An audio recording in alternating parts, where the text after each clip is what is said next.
परमात्मा कहते हैं हरि सेवा युग 4 है और गुरु सेवा पल एक, तासु पटंतर ना तुले।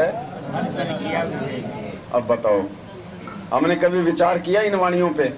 अगर इन वाणियों पे हम विचार कर लेते कि हरि सेवा युग 4 है और गुरु सेवा पल एक, यानी अगर परमात्मा हमें समझाना चाह रहे हैं वर्तमान में कि हरि हम जिसको समझ रहे हैं, भगवान जिसको समझ रहे हैं, परमात्मा जिसको समझ रहे हैं, कागज की फोटो को, दाढ़ी मूंछ वाली फोटो को, काल्पनिक कबीर को, तो गुरुजी क्या कह रहे हैं कि हरि सेवा युग 4 है।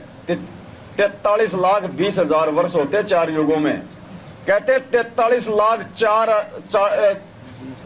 कितने 43,20,000 साल तो कबीर जी के कागज की फोटो को पूज लो।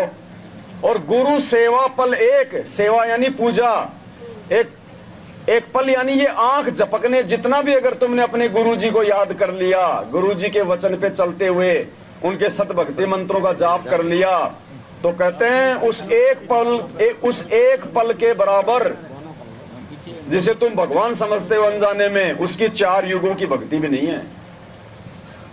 अब बताओ पुण्यात्माओं, 14 तारीख को कहां धक्के खाए? बताओ।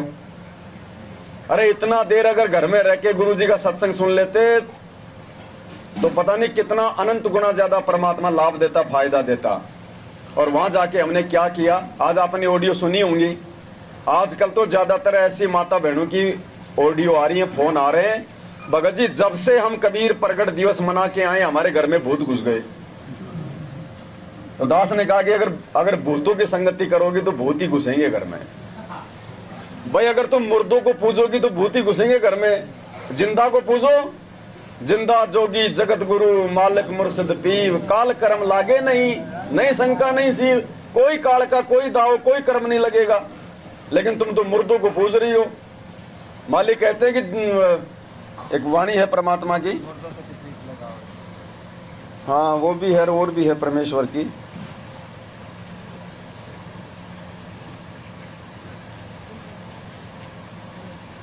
बताओ, जिंदा परमात्मा धरती पे है, हम क्या पूज रहे हैं?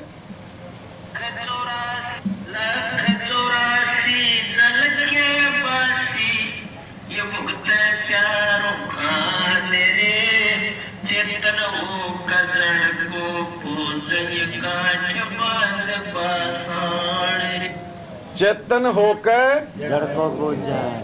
अब बताओ, वो फोटो जो है दाढ़ी मूंछ वाली, वो चेतन है वो जड़ है? आप वहां गए 14 जून को कबीर प्रगट दिवस मनाने, उस फोटो ने आपको सत्संग सुनाया क्या? फोटो ने किसी को हाथ उठा के आशीर्वाद दिया क्या? तो वो जड़ है या वो चेतन है? तो क्या समझा रहे हैं परमात्मा? हमने तो ये सोच लिया कि गुरुजी जगत वालों के लिए कह रहे हैं। अरे गुरुजी सत्संग करते हैं तो स्पेशली भक्तों के लिए नहीं करते, गुरुजी सबके लिए करते हैं। जिसका जैसा ज्ञान योग होता है, जिसकी जैसी बुद्धि होती है, उस अनुसार वो अपने मतलब की चीज को। गुरुजी क्या कहते हैं कि यहाँ तो पहली क्लास के बच्चे भी बैठे हैं, यहाँ तो PhD के बच्चे भी बैठे हैं। अब जिसका जैसा बुद्धि होगा उस हिसाब से उन वचनों को स्वीकार। तो जगत वाले तो इनको पत्थरों से ले लेंगे और हम इनको कागज की फोटो से ले लेंगे।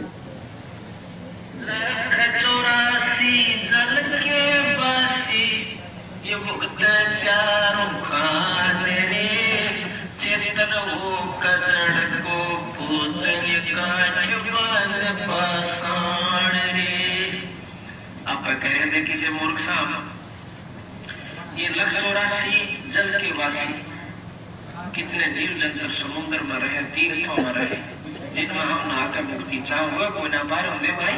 और देख चेतन होकर जड़ को पूजे, गांठ बांध पाषाण रही। आप तो बोलना चल फिरे और पत्थर की मूर्ति पर पानी गिर कर जो कहे हमने पार करिए भगवान। कहते हैं भाई मरकट कहाँ चंदन के लेपे, क्या गंग नवाए समान रे। अरसुती हो न पूछ दास की, वो छोटर को न मान रे। बंदी छोड़ने कहे कि गधे न नवा दे गंगा में। गधे का मरकट चंदन ले रे की असर करेगा गधे का, उसमें कोई अंतर नहीं आओ।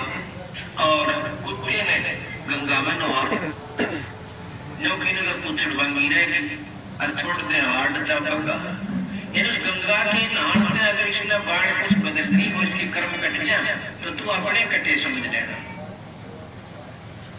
तो पुण्यात्माओं, हमारे जो कर्म हैं जो कटेंगे वो केवल सतगुरु रामपाल जी भगवान को पूजने से, उनकी सद्भक्ति से कटेंगे। कागज की फोटो को कबीर परमात्मा मान के अपनी बुद्धिहीनता का जो है प्रमाण देके उसको पूजने से हमारे कर्म नहीं कटेंगे। कर्म तो कोई जिंदा काटेगा, जिंदा संत।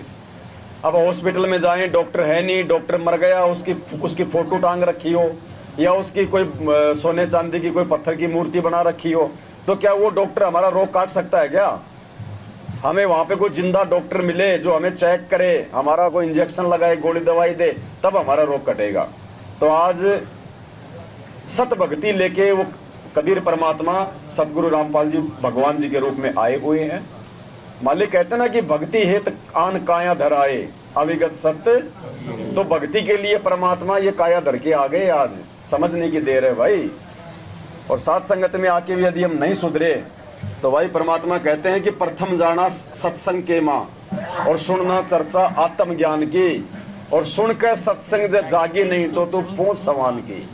तो भाई साथ संगति में आके भी जो नहीं जागा, नहीं सुधरा, भगत नहीं बना जो परमात्मा बनाना चाहते हैं, तो भाई वो तो कुत्ते की पूंछ है, फिर वो कहीं नहीं सुधर सकता। फिर तो परमात्मा ने ऐसे ऐसे उदाहरण दिए, ऐसे ऐसे महापुरुषों के जो कुर्बान हो गए। अपने आत्मा एक बात बताओ, परमात्मा मंसूर को मिले समस्त वेद ऋषि के रूप में, बताओ तो मंसूर ने समस्त वेद की पूजा की या किसी और की पूजा करी थी? आज हमारे गुरु सतगुरु रामपाल जी भगवान हैं, उनको भगवान ना मान के हम उन्हीं के 650 साल पहले वाले उस काल्पनिक रूप को हम लोग भगवान मान के पूज रहे हैं। विचार करो, 650 साल पहले भी यही परमात्मा आया था और गुरु बन के आया था, जैसे आज हमारे गुरु जी आए। तो क्या 650 साल पहले हमने उस कबीर जी को छोड़ के द्वापर वाले करुणामय जी को हमने पूजा था क्या? तो आज क्यों पूज रहे हैं 650 साल पहले वाले को? जब 650 साल पहले हमने किसी और को भगवान मान के नहीं पूजा, तो आज क्यों पूज रहे हैं? जब द्वापर में परमात्मा आए थे तो क्या हमने त्रेता वाले को पूजा था? जब त्रेता में आए तो क्या हमने सतयुग वाले को पूजा था? तो आज जब ये पिछली पीढ़ी में आ गए तो हम भाई प्रथम पीढ़ी वाले को क्यों पूज रहे हैं? ये समझदारी एक ना समझी है, ना समझी। इसलिए गुरु जी कहते हैं सबसे बड़ा धोखा ये की जगह खाओगे प्रेजेंट गुरु को परमात्मा ना मान के। सबसे बड़ा धोखा यही खा जाते हैं हम कि वर्तमान में जब परमात्मा आता है तो हम उसको परमात्मा मान के नहीं पूछते, किसी और में भगवान को ढूंढते फिरते हैं। तो भाई हमने उस महापुरुषों से हमने शिक्षा लेनी है